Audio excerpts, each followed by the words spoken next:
pengajar kami sebagai kumpulan pertama yang akan berkongsi kepada bakal-bakal guru sekalian.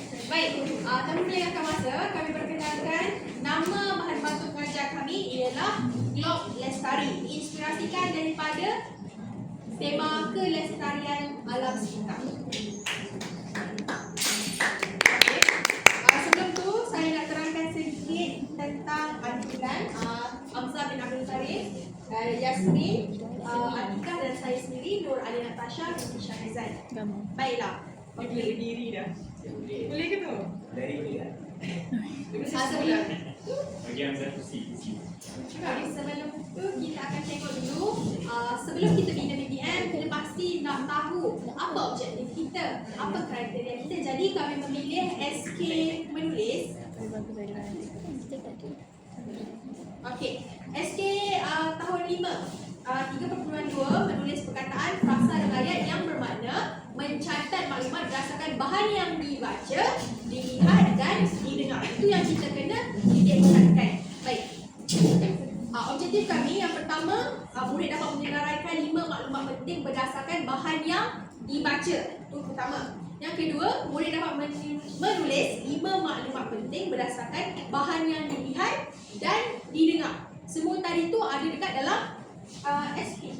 Okey, tanpa melengahkan masa, mari Objektif. ini kriteria kejayaan yang lebih eksplisit lah. Baik, kita akan teruskan dengan manual penggunaan bahan bantu mengajar kami. Ada. Oh, okey. Sekarang kan dulu. Okey, mula-mula saya akan menerangkan tentang elemen seni visual yang ada pada BBM kami. Okey, dalam BBM kami ni, BBM ni direka dalam bentuk globe 3 dimensi, di mana menyerupai bentuk bumi yang sebenar ni, bulan. Jadi bila bentuk 3D ni ada, dia akan menjadikan bahan ni lebih menarik berbanding kalau kita buat bahan yang hanya rata. Contohnya kalau kami buat bumi hanya bumi dalam bentuk yang rata. So, jadinya murid dapat melihat dan meneroka bahan secara lebih aktif. Okey.